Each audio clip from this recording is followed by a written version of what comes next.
vamos a ver porque el trailer estuvo cool. Los dos trailers han estado buenos y la info ha estado interesante, pero quiero ver qué tiran. Los chats no me interesan. Bueno, esos chats no me interesan. Hey folks, lovely to have you joining us and welcome home to the battlefield. What a week it's been for all of us. You now know that the all-out warfare of Battlefield is headed to 2042. So stick around with me, Freeman, hello, and some of the gang from across DICE. We're here with you for the next while we look back at everything that we've revealed this past week. Now, to keep things as safe and responsible as possible, we are pre-taping this live stream so that we can spend as much time as we can talking with you and taking you behind the scenes. But please do say hello in the chat. We're all watching live along with you from our homes. So, starting us off, I'm here with Oscar Gabrielson and Daniel Berlin, Design Director for 2042. It's lovely to see the both of you. I mean, Oscar, you're looking resplendent. But look, we've had a year of working from home, right? And you can use that time in different ways. One, of course, to build an amazing Battlefield 2042, but you can also experiment with beards and, exotic haircuts. But Daniel and I have agreed, as we reach our next big milestone, I can finally drop this thing, so we just need to hurry a bit, that milestone, right? And then we should be all good, back to normal. No pressure, Daniel. So let's get started then. 2042, a brand new setting for us for Battlefield. This is exciting. What got us to this era? Yeah, it's actually one of those moments I remember quite dearly. So I think it must have been 3 years ago now. We kind of headed up on the 11th floor at DICE, and we were actually supposed to look at the concepts for this next Battlefield game. And this time around, the team went quite wide. I think we looked at 12 different concepts or so. Some really unconventional things, some that took us back in time, some things that took us into the future. We looked at mathematics and, a lot of concepts. And then we got to this thing that we called 2042. And we all looked at that, piece, and kind of looked around the room. And we just kind of felt it in here. No están atados a la historia. Taking the best pieces of Battlefield 3 and 4, that notion of like modern warfare, and then spicing it up a bit with cutting-edge hardware. And some of that we've seen in the last couple of days, of course. Yeah. And another big thing for us as well. This is the first Battlefield in many years for us where we're putting full focus on multiplayer. Yeah, I mean, it's a big one for us. I mean, multiplayer is what we do best, and we've done best across now the 2 decades that Battlefield has existed. So, in Battlefield 2042, 3 core experiences. Of course, now we've talked about all-out warfare, where we're going to bring back Conquest and Breakthrough on a bigger scale than ever. 128 players, some pretty cool big land masses to play on. And then we have more to update on as we get to EA Play as well. Yeah, because there really is so much more el problema es que EA Play es hasta Julio. Sharing with all of you. Estamos a más de un mes de distancia. Let's get into the absolute nitty-gritty of things, though. Daniel, big changes to Conquest. As Oscar mentioned, big focus for us in this first section. Yeah. But Conquest has had some significant changes to meet this big new scale that we have for 2042. Yeah, for sure. I mean, it is a leap for us, right? And when we go to 128 players, and when you go to a larger play space, you can't just kind of copy what we've done before. We had to also kind of reinvent how we approach level design and how we approach pacing in the game. So what we're doing this time around to really encapsulate still the essence of Battlefield and the pacing that our players know and love is that we're introducing this concept that we're calling clusters. While watching the gameplay reveal, for example, we have this map called Hourglass, which is set in Qatar, which is really, really awesome.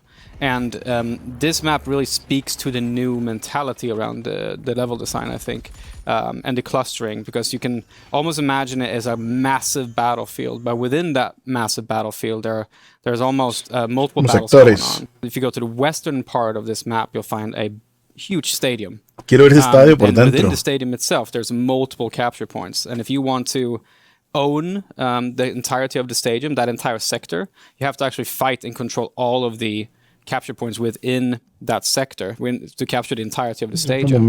But then you can... So imagine that you're in there with your squad and you're engaged in a close quarter combat situation and it's quite hectic, and then you manage to win. You capture the objectives in the stadium and go like, okay, now it's a little pause, right?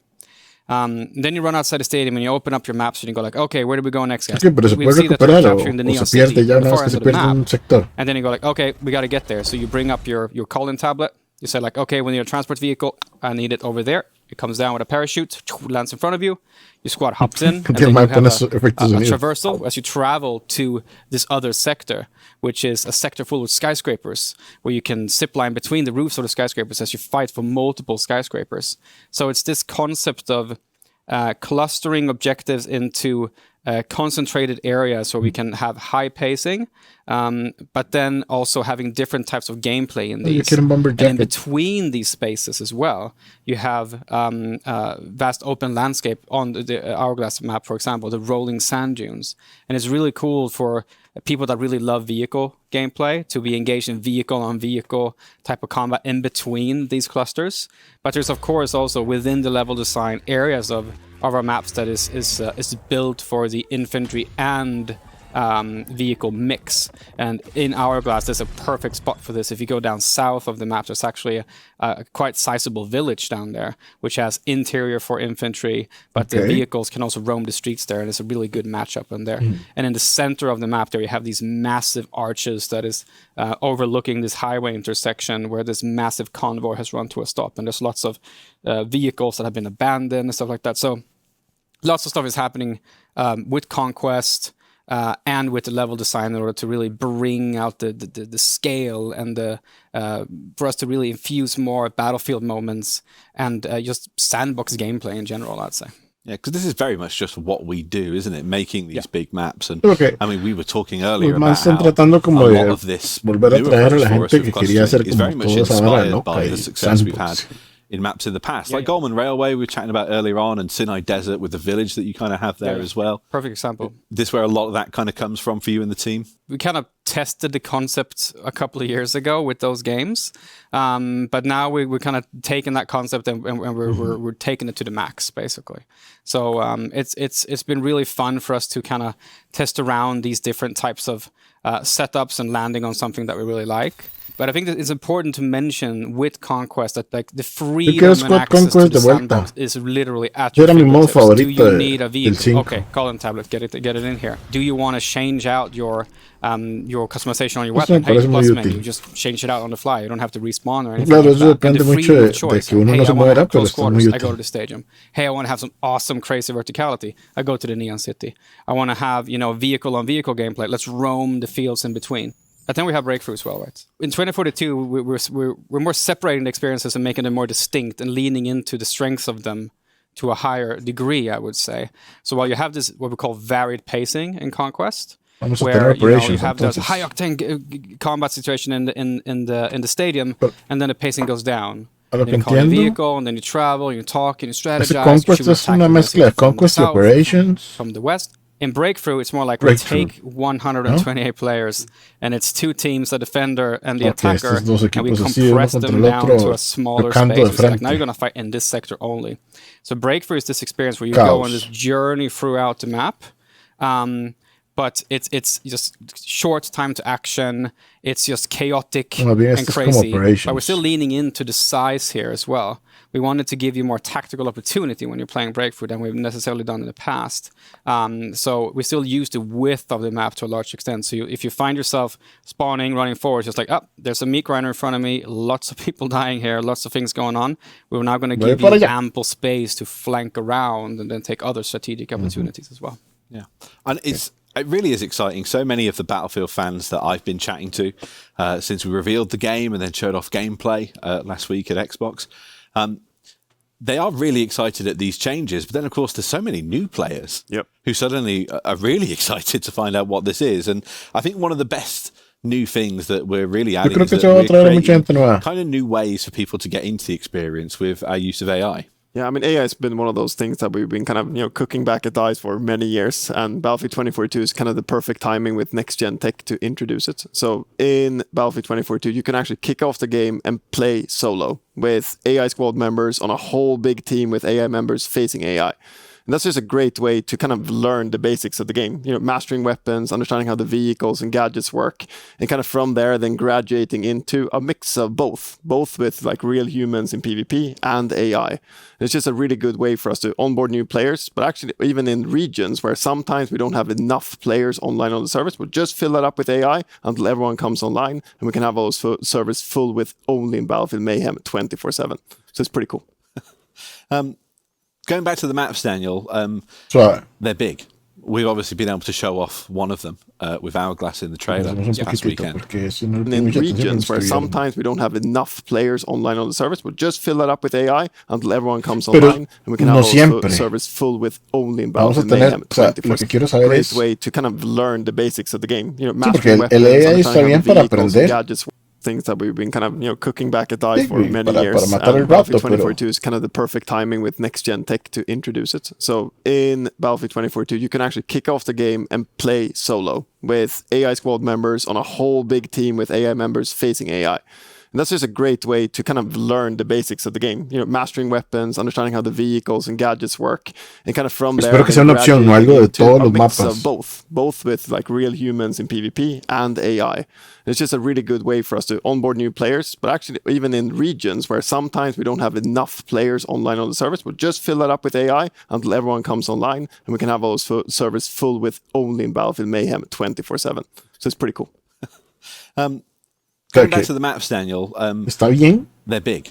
We've obviously been able to show off one of them with Hourglass in the trailer. Pero me preocupa que la AI sea muy pobre, just in general, muy absurdo. To help conceptualize it for people, just how big are they?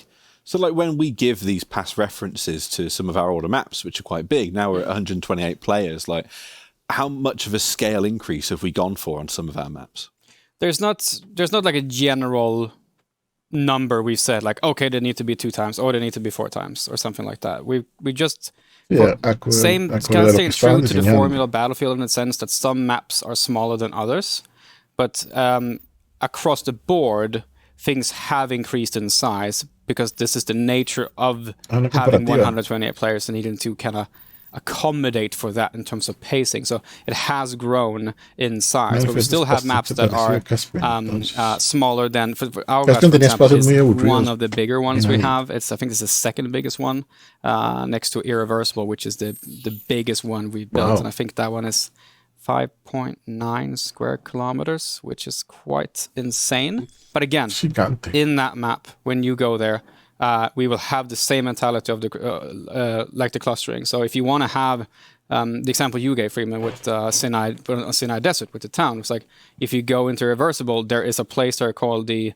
oil port, which is a really big industrial space with silos and also barracks for workers to live in, and different types of industrial buildings and stuff where you can still get that really high octane battle. And over to the side, there's also a big oil rig, which has a lot of close quarter combat. So it's that concept of choosing where you want to fight in this massive battle, basically. Sí, porque tampoco quiero estar a 7 kilómetros de distancia en la pelea cada rato. Hourglass, and then Irreversible. But we're launching with 7 for our all-out warfare part of the game. Like, Oscar, which so far have you found ¿Cómo lo van a dividir para los coolest? mapas más I have pequeños? to say Kaleidoscope. Again, I'm a big kind of Siege of Shanghai fan from Ese mapa está before, but lindo. Kaleidoscope is kind of that, Lindo but on ese mapa. steroids. With both the wingsuit that we're introducing in the game, the grappling hook that McKay uses, and the zip lines. It's just some like awesome, gameplay that emerges from all of that when players are like, flying between skyscrapers, right, left, and center. Must be one of the favorites. How about yourself? Yeah, that is. I mean, I also love urban settings in that sense. It gives you that kind of almost like heat feeling when you're running on the city streets and ducking behind cars. Cars are the best covers in video games ever. They just break in fun ways, so they're awesome to hide behind. And of course, having multiple skyscrapers, having, up in the penthouse of the skyscrapers and fighting another squad that is in another penthouse and is ziplining in between. That's super cool. But yeah, I mean, my favorite, I like Hourglass a lot when we saw in the gameplay reveal. I just love the stadium and the Neon City and the town to the south and the arches in the middle and the rolling thunders in between. I think that's just so cool because there's so much variety in there. You can really choose how you want to play. But yeah, No, that we'll have to say that one. I don't know, maybe. Orbital is pretty nice. Orbital. Just waiting for the rocket. Ese es demasiado There's perfect space you can stand on and like to see the rocket. Hopefully no one shoots you when you're watching the thing because it's quite spectacular. Yeah. That's a favorite, right? That is definitely a favorite. I like that a lot. I like the big open space in front of the rocket, which is kind of like a space where you can move in between other vehicles to do, but the infantry can move to the sides around it and go from building to building to building. But it also has a really cool other aspect because you have the launch site over here, but on the other side of the hill in the mountain, you actually have a cryo facility.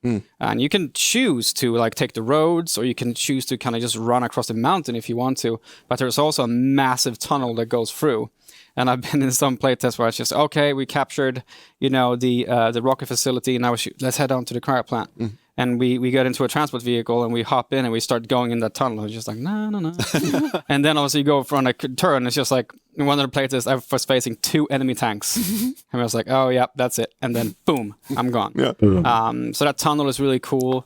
It's just a lot of cool moments and a lot of the gameplay spaces we built. It's difficult to choose which one is the favorite, to be honest. I mean, it really is the most common thing, though, because I ask this question of everyone across the studio, and it's always the same every week because we get to play test and we work through all of the different maps. Every week we discover something new that we love about these new ones. It's so cool. Of these maps, though, of course, they're more than just maps. They're very dynamic in their nature of them. We've obviously took a lot of inspiration from our past and looked, now very much at the new technology offered to us by Frostbite and the upgrades that we've done on all our engines. These worlds are a lot more dynamic now, Oscar. Yeah, I mean, we've worked for a good 3 years now on some of these new weather and evolution systems. I remember in that first pitch when we talked about the game, maybe it was Daniel, maybe it was someone else from the design team said, like, wouldn't it be cool if we could throw like a real-time tornado onto the battlefield that could turn everything kind of upside down and cause massive destruction? And I think everyone's sitting there kind of nodding. We looked over at the tech team and they're like, oh, are we supposed to make this work? And then kind of a year later, we had that first prototype. And I remember us showing it to other team members like, okay, but that's pre-rendered, right? It just has to be fake. Can't look that like that. And we were like, yep, it works. And I think, it started with, being a spectacle on the maps in massive ways. But now it's kind of one of the core gameplay drivers as well. I mean, you can actually use that big tornado to your advantage, especially if you strap on that wingsuit, just to kind of escape crazy situations. There's just more of that. And then on Hourglass, of course, Sandstorm, pretty epic proportions. Yeah, there's a massive sandstorm, a huge wall of sand that also passes by. Eso me recuerda. I think one of the things that I really love about, the tornado is like, physics are fun in games, right? And this is a big kind of like physics entity just moving across the map, and you don't know where it's going to go. It doesn't go in the same path every time. You don't even know if it's going to show up, to be honest. And it just causes a lot of those, unexpected, fun physics moments where there's this the scenario I described in the event where I'm just like I'm running. That was on Orbital, and I was running from the rocket towards the rocket assembly building across that big open space. And of course I was stupid, so I was just like, I can run that no problem. So I started running, and then I guess they just started running, and then I just started. The shots are coming back. And I was like, oh, of course. I mean, I'm stupid. And I look over, and there's a sniper. He's not in a building. He's actually sitting on a little knoll over there. And he's taking shots at me. And I'm just like, oh, well, this is over. I mean, I'm just going to start to zigzag and do my stuff and try to survive. But the storm is actually somewhere else right now. But it happened to have picked up a transport vehicle and flung it up. And then it had flung it across the map. So I'm just running there. And all of a sudden, we just see like... And he just lands on the sniper. I'm just like, yes. That's because that's the fun eso me parece muy cool. A lot of physics pero también me parece un poco injusto. Por ejemplo, si yo soy el sniper y ya lo tengo a él en la mira, me daría demasiada cólera que me caiga encima un carro. 2042 in its essence, que no es algo generado por un jugador. O sea, vamos a poder apagar eso. Cutting edge technology and all that. So just push that in there and let players have a lot of fun with it. Todavía tengo que probarlo, pero y se ve muy chido. I think. And it's not just the big Pero flashy me preocupa things el efecto que pueda tener just small interactions we've built back into our levels now to give players much more agency as they kind of move about the space. Yeah, we had those in Battlefield 4 as well, but we've expanded the roster there. So you know things like, hey, I'm holding this this checkpoint, and I see that we're playing Breakthrough, for example, and I see there's tanks coming at us. It's like, I'm going to raise the bollards. So they would have to have a teammate actually leave the tank or have someone else come in and lower them for you to be able to pass through and actually get to the capture point. And I mean, we mentioned all the zip lines. There are different types of gates and doors that you can lock down. There's bridges that you can raise, that you can lower on Kaleidoscope, for example. So we've really leaned into the dynamic nature of the space and make it feel like you can interact and you can counter different type. Oh, there's an attack coming. Oh, I'm gonna raise the bridge, so now their vehicles can't actually pass and stuff like that. So I think the team has done a really great job with that stuff. Eso está muy bien. That's the world then that 2042 takes place in. But if that's the world that we're playing with, what about the things that we're actually playing with in those worlds? So weapons, gadgets, vehicles, we've made some pretty big changes for 2042. The biggest of which that people have been chatting about is specialists and how that's kind of integrating with what we've done in terms of roles in the past. So Daniel, how are the specialists fitting into this world? So the specialists are... So let's take a step back, I think, first, because we looked at this for quite some time in terms of what we wanted to do here. And we looked at a lot of player data. We looked at feedback, and we looked into like the internal sentiment.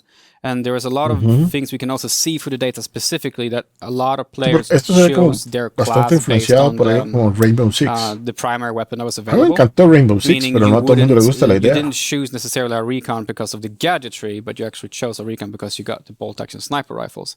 And you didn't choose your class because you wanted to play a certain role. So that was the thing we wanted to kind of target with this change specifically. We wanted to bring the game into a space that when you choose which specialist to play with, you go like, okay, I want to play this particular role. So what we've done is that basically you have the traditional class, say recon, is more of a category now. And underneath that category, you have multiple specialists that has a gameplay role that is a recon gameplay role. But what we're also doing to kind of to bring this even further in terms of unlocking the sandbox is that we're saying that take Casper, for example. He's a recon type of specialist. His particular gadget that he uses, that only he can use, is the recon drone.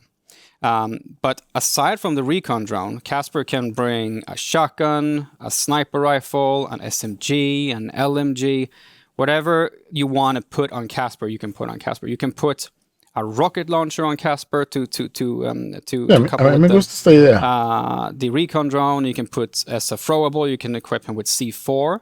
So we get away from that space as well, where, as we kind of seen in previous games, where on certain maps that were vehicle heavy, you just saw pretty much one class being played, the one that can counter vehicles. But now you choose your gameplay role, and then we have a whole array of open gadgetry that you can just freely choose from. So we see a better diversity in terms of gameplay styles across all our maps when we're playing the game. Okay, we talked about Casper there. We showed 3 other of our specialists off in the past week. We've got Falk, McKay, and Boris. Your favourite? Boris. Oh, yeah, I always get into too much trouble. I'm a way too aggressive Battlefield player, so the grappling hook with McKay helps a whole lot. But there's something special, right, with Falk as well. Getting the opportunity to revive teammates, from afar. It creates these really unexpected moments where, like, I can actually help that guy. And he can shoot the other guy in the back. You're like, yeah! And like, it's never felt so great to actually revive a person that kind of really help the team move forward. Que sea bastante balanceado, porque eso es un problema. Las revividas favorite type of specialist for people that were really en modos pequeños especiales son un problema. Medic type of gameplay. But we un squad de médicos siempre ha sido like Falk sits under the support class category. Trabajar en eso. And we're kind of categorizing support as a character that supports the teammates through ammo distribution or through reviving or healing. So there's multiple characters within the support category. Falk specifically has the pistol turret, like Oscar mentioned. So she can heal you at a distance, but she can also revive you at a distance. And she also has a particular trait, Combat Surgeon, which means that when she does revive you, she brings you back to full health, which is something, if someone else revives you, another type of specialist revives you, they won't bring you back to full health. So it really leans into that particular role even stronger and pushing that. Of course, we have Boris as well. Boris. He's fulfilling an engineer role. Boris. First time we've had that engineer role back in quite some time. Yeah, for sure. So Boris is a really cool guy. He has the sentry system as his particular gadget. And this is a sentry system that Boris can place down, and it will acquire targets and support you with supportive fire. But the key is that the trait that Boris has means that he needs to be close to the sentry for it to be able to actually be sí, está bien, porque usted no la puede poner ahí a que haga lo que sea y por otro lado. A squishy, igual puede servir como un poco de distracción, entonces me parece tuanis. Because it's a perfect thing for someone like Casper, for example, who sits at a distance with his recon drone, because the recon drone can also fire darts of EMP. So he can actually fly over with his recon drone and shoot darts at the turret and take it out instantly, because it's weak against EMP. It's also weak against explosions. So there's always that, rock, paper, scissors counter gameplay taken into consideration when we're building all these things. That's our specialist, and plenty more specialists to show you guys before we get to launch too. But let's talk about the weapons. We've got a great selection of weapons already in the game, but there's a very significant gameplay change that we kind of lightly touched on earlier on. People would have seen it for the first time during our gameplay reveal this past weekend. The plus menu. Yeah. This is huge. It is. It's one of those things where, particularly this thing, I'd say, it was one of those things that, from a conceptual state, when it was on paper and just did, conceptual. Ya me veo muriendo tantas veces tratando de cambiar mi equipo. And then once it actually went into the game, we didn't. Pero espero que sea como que uno puede escoger dos de cada cosa y ponerlas en ese plus system y que no sea que solo tiene uno o dos por cada clase.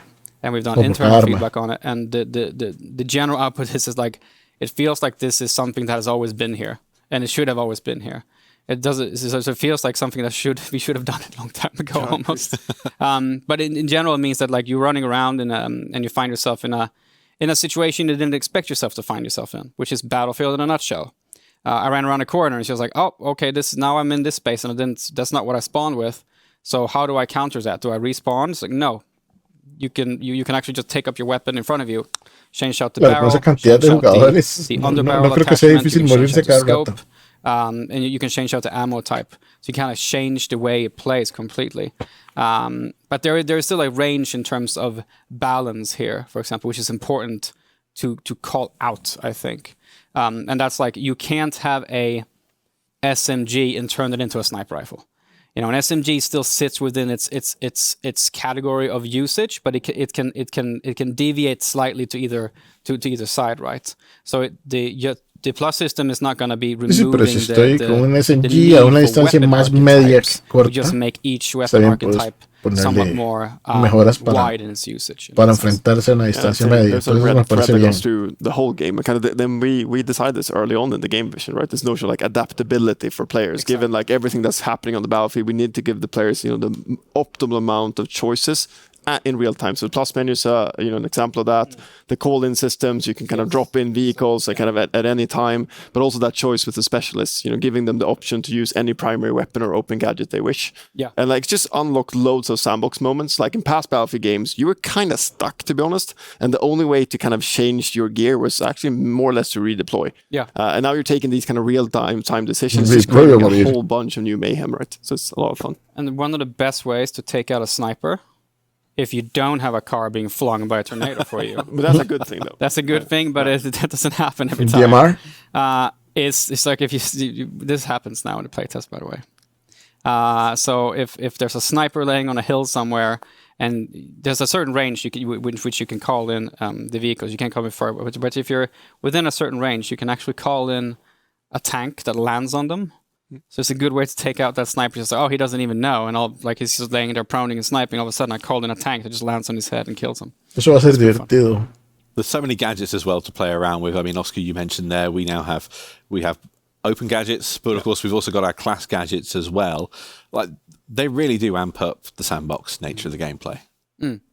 No, so each specialist has its the gadget that is connected to them specifically, and then we have the bucket of open gadgetry. And the open gadgetry bucket is very varied and diverse, and it means that you can stick with a specialist and still, be eligible in every situation you find yourself in, because you can always be, okay, I'm going to be in this part of the map where there's a lot of vehicles. I can decide to equip some gadgetry that is good for fighting vehicles, even if I'm playing with, say, Falk, where my primary role is healing. I can still be a healer in a combat situation that involves vehicles and still be viable.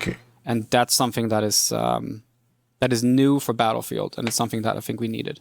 Yeah. And the vehicles too. Not only have we just brought back some favourites, the little birds back. Yes, please. We love to see it. Yes. But we've also took a really good look at the way in which we approach vehicles, because I think for some vehicles are a means to an end. You get in them, you fly from one point to another. But we've tried to focus more on what it is that all people are doing in a vehicle when you're actually using them. Yeah, there was a notion in the beginning of the project where we said we want vehicles to be platforms for team play. So we want them to be enablers of great team play. And they've been so in the past, I think, but we just kind of touched upon it.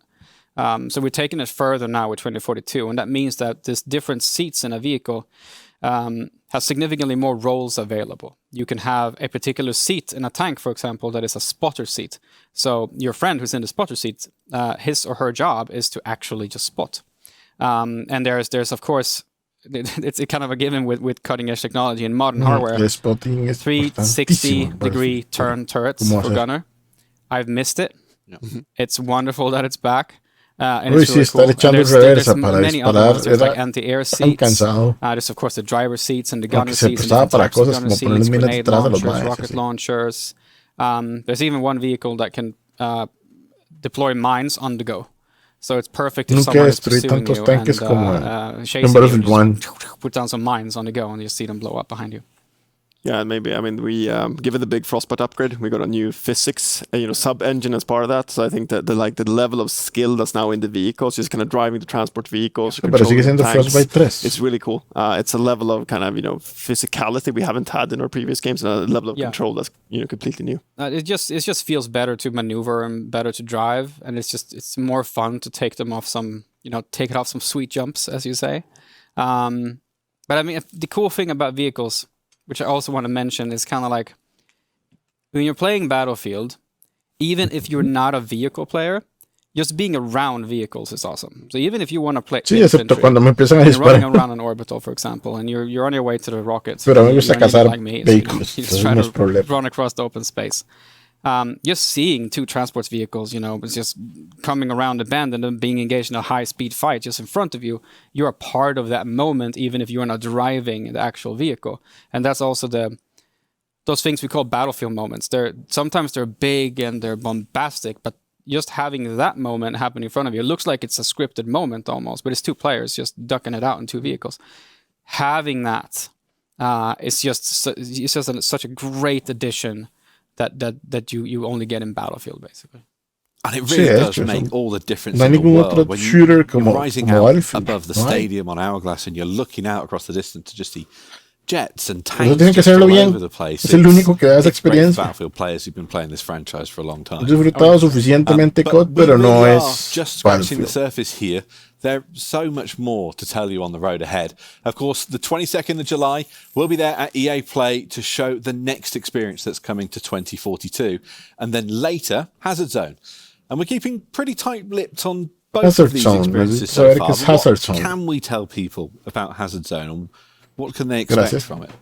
Yeah, Hazard Zone is really something that's taking kind of the superpowers of DICE, the Battlefield formula, to a new level. It's a high-stakes, squad-based experience. It's not your Battle Royale that you might be expecting. It's something new and a bit more contemporary, I'd say. I'd say so. But I think it is important to call out that this is not a Battle Royale mode. Gracias. It's something that we're building for Battlefield. It's something that we're building that is ours. But it is really built on those mechanics, those high-stakes mechanics that really builds tension as you play. And gets you like, those sweaty palms moments when you're just like, but it's also then, combined with squad play. I mean, we are a squad-based team play shooter. And I'd say there's no other space within 2042 where the choices you make in terms of what I choose to bring and what my friends choose to bring, what specialist is my friend playing, what weapon is my friend playing, what gadgetry is my friend playing.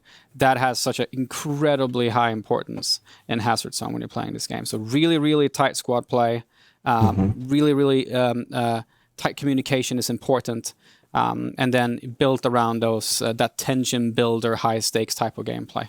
So super excited to talk about this as we when we're allowed to talk about it. Another part of this experience, which again we've started to talk a little bit about, is live service. So we definitely are happy to talk to people about what our approach is so far. So what are we saying so far? So most importantly, we want to make sure that we take the best of the learnings we've had from the likes of, say, Battlefield 5, where we can keep all our players together. Yeah, I mean, that was a big decision we made really early on in the project. We don't want to split our community in any way when it comes to gameplay content. So all of the new locations we'll head out to in part of live service, free for everyone as part of that. And then we are introducing a battle pass as part of our seasons. We'll announce 4 seasons as part of the first year. Every season will also come with a specialist. The Battle Pass system has 2 tiers, the free tier and the premium tier, and all of your gameplay hardware you'll of course find in the free tier, and in the premium tier, cosmetics and stuff you can use to express yourself across vehicles, weapons, and specials. Before we launch the game, but stick around. We're going to take another look at our gameplay trailer that we debuted this past week at the Xbox Showcase. And when we return, we'll be back with more of the gang from across DICE to chat some more about Battlefield 2042. Viendo trailer, que ya lo vimos, pero veámoslo otra vez. Ya con un poco de información de la que han dado. Tengo bastantes preguntas en realidad. Al menos es más información que solo ese trailer.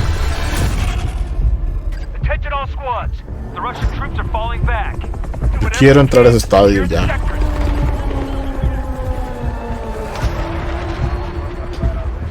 ¿Cómo de verdad necesito mi Battlefield?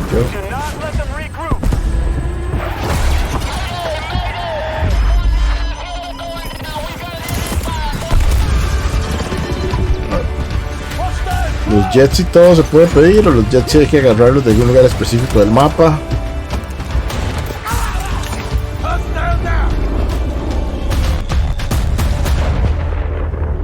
Porque yo sé que, digamos, un helicóptero usted lo puede pedir donde sea, se monta.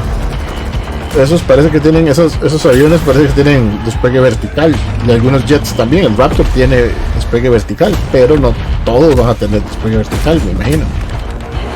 ¿Hay pistas o qué pasa ahí? ¿O será que todos tienen un despegue vertical? Porque eso sería como el... Esa sería una de las dudas que tengo con eso de los vehículos.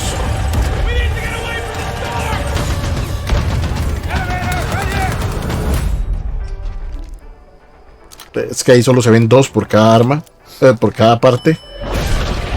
Quiero saber si es que uno tiene, qué sé yo, desbloquea 10 y escoge las 2 que más le sirven y las pone ahí, o que son solo 2 por cada una. Si son solo 2 por cada una, está un poco corto.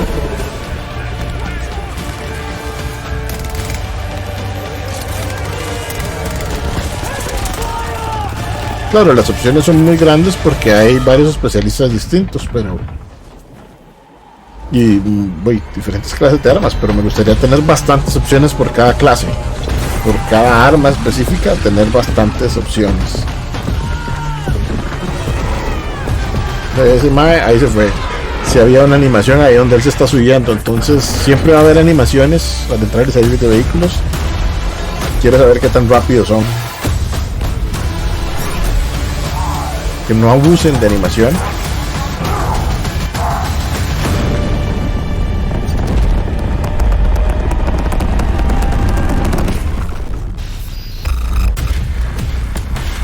Me gusta que enseñaron todos los mapas de una vez.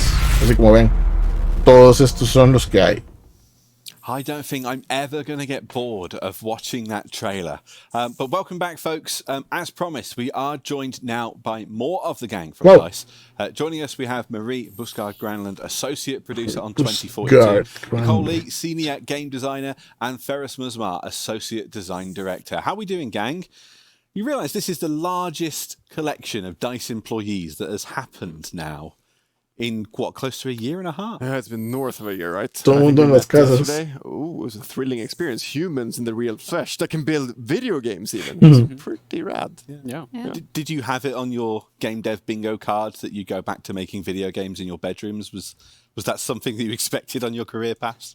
Something that we dreamed about, maybe. Ese mae es yo. But yeah, it's been a challenging experience, but at the Oh, same no, time, no tengo it que showed ir a lot un of positives estudio. of how the team connected to each other and that Qué sort of mal. stuff. And it's really nice to be together again, actually. Like seeing more of these guys' heads. It's kind of interesting. Actual heads. Yeah. In 3D. Rendered in real time. Yeah, it's good. High definition. Yeah, 4K and all of that. Depende de la, We obviously de la just got to vista. take another look at that incredible gameplay trailer that we showed off this weekend. Your favourite parts of this, because there's so much cool stuff happening in there, a lot of which is work that you guys helped to shape up. But Marie, like when you're watching that trailer back this weekend, like what was the big thing that got you Sé que es smiling productora. just seeing it happen there on the big screen? I think just seeing it all come together as a game, really like that you can experience for real. I think the last couple of months we have been working on this game so tirelessly, and just seeing it now just come together to the experience that we kind of envisioned from the beginning is just so thrilling. Yeah. Nicole, did you have a favourite part looking back on it? It's really when you're seeing all those vehicles in action at last, because previously whenever you're looking at one of these kinds of trailers, you just go, okay, there's a bunch of infantry, there's some scattered vehicle action, and this time you have them out there in strength, and then you're seeing all that crazy action going on from Que de hecho ya high te está altitudes quedando un all the poco way to the corto ground para fighting. crear It's la just sensación de un intense, campo de and batalla. that's what I feel Battlefield really Eran is. 64 nada más. Ferris, your Y los favourite mapas part? muy grandes For me, it was se volvieron un the poco tornado, aburridos. because I remember when it was first pitched, we saw it on the presentations. I was like, I'm not sure we'll be able to build this. But then when we actually see it in software, and now we're able to talk about it and show it to people, it's very exciting. And it really is exciting as well, because like we had your story from earlier on, Dan, about how it changed the gameplay experience. But I mean, we all play our play tests, really regularly, and it is crazy just how many different stories we each kind of have about these big kind of events that happen on the maps. Like Oscar, you've certainly enjoyed your time wingsuiting around in that thing. Yeah, I mean, for some reason, I start every single morning the same way. So get up early, download the latest build. I then take my kids to school and daycare, and then I sit down and I enjoy a breakthrough round with AI. And there's always like 5-10 minutes of just wingsuiting for no apparent reason. More than that, wingsuiting is just pretty rad. Love it. Okay. Let's get back into some more of the details then that we were chatting about just before we watched that trailer. So Ferris, we were chatting earlier on today about progression, because Lo que es bueno es que no se va a quedar uno esperando a que se le llene la partida, sino que se va llenando como van entrando personas. Como esto es cuando, sí, como falta uno y se salen dos, Especially now tres. with the new move towards the specialist system, where the players can actually equip their weapons all over the different characters. We moved a little bit away from the class system. This allowed us to actually have more streamlined progression, where the player can progress all of their characters technically at the same time, because they're unlocking hardware that they can use on all of them, and they're unlocking vehicles that they can use. Los balas se desbloquean para todos de una vez, sí es So cierto. this helped us a lot looking at it. No hay que jugar una sola streamline clase. it, make it more engaging for the players. Because that really is like Pero también se puede prestar para que se acabe el contenido para desbloquear muy rápido. Previously, you've, as a player, targeted that one thing. If I'm going to sit on assault or sit on an assault rifle class and try and work towards that next unlock. But now you find you're unlocking new equipment. It's making you change the way you think about some of the specialists you maybe haven't played already. Pero quería ver esto. But if I use this now with this specialist, this changes the experience up quite a lot, doesn't it? Yeah, it's easier to make the jump. Like we mentioned earlier, we've seen in data from previous games that when people have maxed out a particular class and it's time to maybe jump to another class to play something, they go like, yeah, but I don't want to use this weapon type, so I'm just not going to. This time around with the new openness and the more approach to a sandboxy notion of entire systems, it's easier for people to kind of just jump around and test different things. And if you really have a weapon you're proficient with and you like, you can bring that weapon with you to any of the specialists. You can just try it out. And I think that just lowers the threshold of trying out different things in general. Yeah, it's certainly been that way for me. I mean, I've exclusively avoided the recon class because I'm just a potato sniper. Yeah, it's a shitty historically, sniper. We've had so many cool gadgets and functions available in that kind of class and role. Like, Nicole, has it changed up your kind of play style when you're interacting with the different specialists? I think absolutely, and especially I always like to talk about Casper when you've got a motion sensor down there and you know there's someone in the area, your situational awareness changes, and you can play it both ways, right? On one hand, you can say, I'm going to take a shotgun. Oh, wait, recons don't normally carry shotguns. I got a shotgun now. Or SMG, and you just go in and you start clearing up a room. And then alternatively, if you're like up on a perch somewhere and you say, someone abrir las clases un poco está bien. Right now with my sniper rifle, you just go, oh, there's a motion sensor telling me there's someone behind. You can solve a problem. So it's really a different approach to solving these kinds of combat puzzles that just show up from time to time. And I think that's a huge change, really.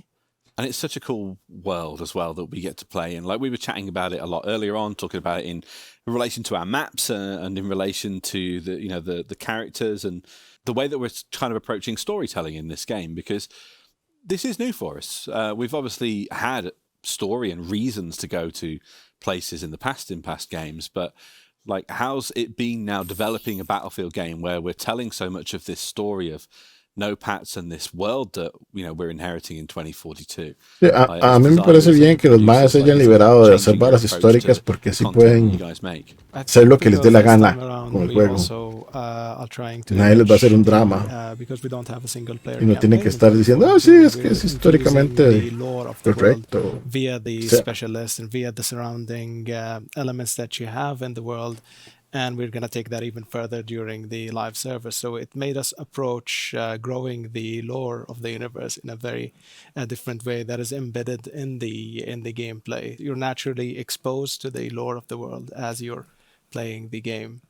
Getting an understanding kind of why you're there as well, and what this specialist that you're playing as, why they're fighting, is also quite interesting. Yeah, because these NOPATs, the non-patriated, they're each fighting for something, aren't they? Todo eso es un trend que empezó algo como Overwatch, it can look like a bleak world. There's cada bicho de esos tiene su historia in these bla, NOPATs bla. And everything they're fighting for. Yeah, I mean, a fin de cuentas a uno no le interesa tanto un juego como Battlefield, pero and a notion that's really filled with change. And I think we got the chance está bien, si ellos quieren como justificarlo, ahí tienen esa opción y no tienen que profundizar demasiado haciendo una campaña. Everyone in the narrative team, back home, there's just so much work that's gone down into the NOPATs, to the locations. And as we kind of jump into a live service now, there's a lot of secrets we haven't talked about so far, behind all this world. So we're looking forward to taking our place on a journey to explore more about what's actually led up to 2042 and what's next. Yeah. It is really exciting, this story, by the way. You'll hear lots more about it from us no por falta de interés, before por we go sueño. on to launch the game. When you're looking back then at 2042 and all the work we've done so far, because I mean, while it's crazy to think that this last week really has been the first time players are learning about it, we've been living with this secret now for quite a while. Like, now that we've reached this kind of checkpoint for us as a team, when you're looking back, like, what's the big thing that you're so proud of and so excited for players to be able to get to play? I mean, there's so much to really talk about when it comes to this, but I'm always talking about the setting, right? Because you are really dealing with that kind of modern era where there's so many opportunities, and when you have new tech coming in, you can bring that all together. And when I talk about tech, I'm not just talking about military hardware. It's about all the other stuff you have on the processing side. We are able to deliver this in a game, and you're just having this experience that people across different platform generations are able to enjoy, and that's something I find that's truly exciting. Yo siento que para ellos tiene que ser una alegría tener que poder trabajar en una vara con libertad.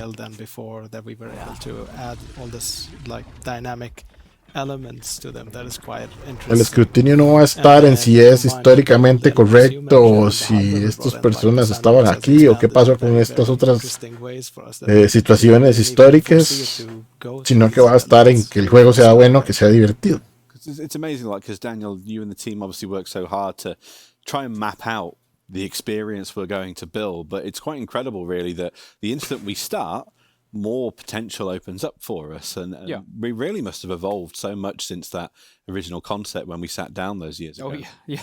No, it's evolved quite some. But I think that's also the nature of Battlefield, right? We always have kind of like a notion of like, okay, these are the tools that we're going to give you. But we know from experience that every single game we release, there's combinations that we haven't really thought of. There's things that people are going to do that we haven't really thought of, and like sometimes it takes some extreme cases, but most of the time it's actually just part of that sandbox fun that makes Battlefield. So I'm excited for 2042 coming out and actually getting in the hands of the players, because I think there's more opportunities in these games to find these kind of crazy moments that we necessarily didn't find in our testing, that people are just going to find when they play. So I'm looking forward to this is pura suerte. Everyone can come up with, basically. I mean, it's crazy as well, because even though there's so many of us from across DICE here in Stockholm here, and again, there's so many more of us just sat at home kind of watching this live with you guys right now. But it isn't just DICE that's helping to work and shape this new era of Battlefield. Of course, we've got so many more teams, including DICE LA, who've got some really exciting stuff to show us at EA Play, Oscar. Yeah, I mean, first mentioned, now we have folks in Stockholm, incluyendo los más que están haciendo el juego de celular. Folks across all over the world, actually, across Electronic Arts, helping building Battlefield 2042. But the stuff that's actually getting built out of DICE LA is quite special. The team joined our big team meeting. I think we broke some kind of Zoom world record. Lots of folks were actually in that meeting. And they got the chance to show the latest update from that experience. I think our chat kind of exploded. Yeah. The team's super pumped, and we're just looking forward to July 22nd at EA Play Live, when we get the chance to show the world what the DICE LA team have been working on. It's quite special, I'd say. Y no se equivoquen y dicen que es... I'm big time excited what our friends at DICE LA have to show you at EA Play. So make sure you stick it in your diaries. July 22nd. Ahora, promise. Si es una vara así como un remake so, Marie, o Cole, mapas viejos que van a entrar de nuevo, Dan, it's been great seeing you and chatting lo que me preocupa es que eso puede afectar el contenido del juego nuevo, a que la gente solo quiera jugar a los mapas viejos, como pasa cuando uno está jugando COD, por ejemplo, que le tiran siempre un mapa nuevo que tal vez es bueno, pero le tiran Nuketown y ya no sabe que Nuketown va a ganar. Y ahí es donde uno dice, ¿qué voy a hacer con esto? Porque se pierde un montón de oportunidades de explorar los contenidos nuevos. La gente solo quiere lo viejo a veces. Y no es porque el contenido viejo sea mejor o no, sino porque es familiar y la gente se siente muy cómoda con ese contenido familiar. Vamos a ver un momento aquí.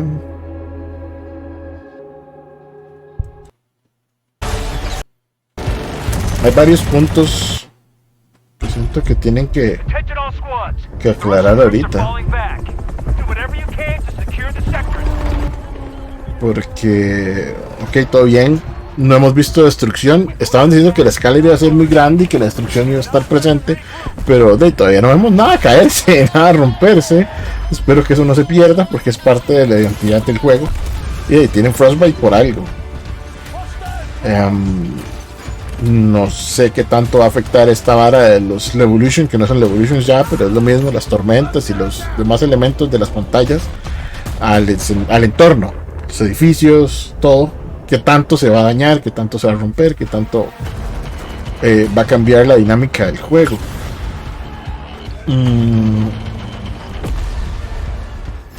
No sé, tampoco, no se ha dicho, no se ha mencionado, y la gente ya está empezando a preguntar si va a haber Rent a Server Program, para que uno pueda crear sus propios servidores.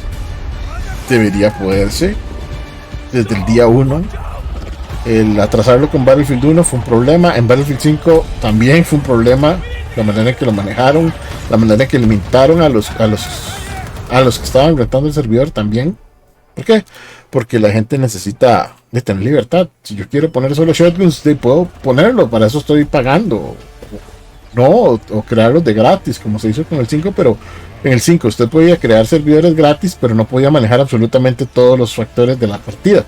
Entonces eso es algo que a la gente le chocó. O sea, fueron como muy cerrados. Yo siento que con la idea de hacer esto como un gran sandbox, pues los más podrían darle a la gente esa libertad.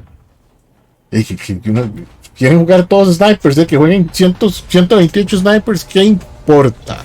Ya los más lo pagan o no lo pagan, pero los más que quieran hacerlo, que puedan jugarlo, la gente tiene derecho a eso, y eso ayuda a que el juego crezca, se mantenga y siempre tenga personas jugando. Otra cosa que no he visto porque no han dado chance de verlo es el gunplay. Yo sé que todo eso lo van a mencionar el 22 de julio, pero ojalá que se vayan filtrando algunas cosas o que los más respondan algunas de las preguntas que la gente tiene con respecto a eso, porque yo quiero saber que voy a tener la oportunidad de apuntar y disparar como a mí me gusta. El asunto con Battlefield 5 es que la gente no le dio chance de demostrar que su gameplay era tan bueno. Battlefield 5 tiene muy buen gameplay. O sea, cuando uno apuntaba, las balas iban a donde uno apuntaba. Y eso casi no se vio en Battlefield 1, era muy random. Battlefield 4 y Battlefield 3 también era muy random. Y de ahí está bien, pero daba mucha cólera cuando usted le disparaba a alguien y no le pegaba porque el juego decidía que las balas iban hacia acá, hacia acá, hacia acá. Entonces, espero que profundicen más en eso. Ahí en el trailer se ve, por aquí se ve en algún momento que hay como un tactical sprint, como en Modern Warfare. El mal levanta el arma y corre más rápido. Siempre es como por un espacio de tiempo, de distancia. Y yo creo que los malos están incluyendo en Battlefield. Espero que así sea, porque es muy útil. Es muy útil y les da más movilidad. También evita que la gente pueda estar corriendo con el arma enfrente y disparando como si nada. Y la supresión. Hay supresión. Porque mal están disparando ahí con esos helicópteros y no parecía que hubiera supresión. Y eso es un problema grande que tengo con COD, por ejemplo. Un sniper ahí a 120 metros y yo estoy con una LMG. Yo le suelto 150 balas y él ni se inmuta. Nada más apunta y pega. Y eso es una cosa que tienen que tomar en cuenta en Battlefield, porque Battlefield no es para eso. O sea, es un problema. No hay fuego de cobertura porque de nada vale. Entonces yo espero que los más lo incluyan. Ahora hasta el 22 de julio tenemos la presentación final. Pero por lo que se ha visto, muchas cosas están muy interesantes, están muy bien. Lo de los especialistas, hay gente que le gusta, hay gente que está como muy dudosa. Yo no tengo tanta duda porque me gusta el sistema de Rainbow Six, ¿verdad? Y siento que eso es en lo que se están inspirando un poco para Valde. Esos helicópteros son impresionantes. Y me gusta que ahora uno puede tirar los vehículos. Ya no va a ser quedarse en el menú campeando a que alguien se muera en un avión, esperar a que el avión aparezca y que ese otro que se murió en el avión no tenga mejor conexión para quitárselo a uno, sino que va a ser una cosa de, ok, tengo ya los puntos que requiero para sacar mi avión, lo pido, si hay campo, vámonos, y que la gente se lo gane, que no sea así como, empieza la partida y me voy a quedar aquí en el menú esperando a agarrar el primero y cuando me muero no me voy del menú, porque eso le mata la dinámica al juego y le mata la libertad a la gente de poder probar otras cosas. Cuando uno quería jugar con un tanque en los modos grandes de Battlefield 5 o cualquier otro Battlefield, tenía que quedarse ahí, específicamente en el menú, después de morirse o de hacer redeploy para poder tomar un arma. Entonces, este par de cambios sí me gustan bastante. Ya para cerrar, pues yo creo que la gente está muy contenta. A mí me gusta cómo se ve. Siento que están tomando muy en cuenta las quejas de la gente para las últimas dos campañas de Battlefield, digamos, 1 y 5. Uno fue muy querido por mucha gente, pero los fans antiguos no lo apreciaron tanto.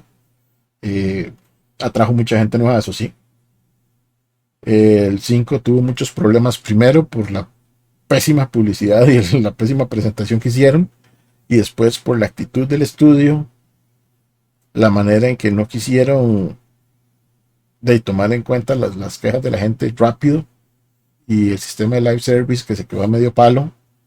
Los dejaron muy mal parados. Este juego tiene todo para triunfar si ellos tienen la capacidad de escuchar, adaptarse y no sale roto el día 1. Esta franquicia tiene como la mala fama de que arrancan medio rotos los juegos. Esperemos que este salga bastante bien. Obviamente vamos a tener problemas de servidores y problemas de otras cosas, pero que no sea más allá. Y ahora pues esperar más información. Por dicha tiraron esto. Yo estaba bastante incómodo porque vi un trailer de gameplay sin suficiente gameplay.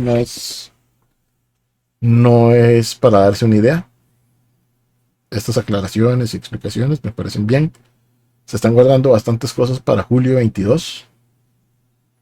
Entonces en esa fecha pues vamos a ver con qué nos sale DICE. El asunto de DICE LA. Ojalá que no influya demasiado en frenar este ímpetu que llevan. O sea, yo sé que los más quieren hacer algo para alegrar a todos. Solo espero que no sea como, remake de Battlefield 3. Al mismo tiempo que el lanzamiento de este juego. Porque lo que va a pasar es eso que pasa, que decía en COD, que la gente se va para lo viejo. Siempre. Siempre. Entonces, bueno, esperemos que sea buen contenido. Que sepan sostener el live service. Y que no se vuelva una vara de microtransacciones molestas. Esos son más o menos los puntos que me parecen o que me llegan a la cabeza de momento. En estos días vamos a esperar más info y si no hasta julio. Eso sería. Nos vemos.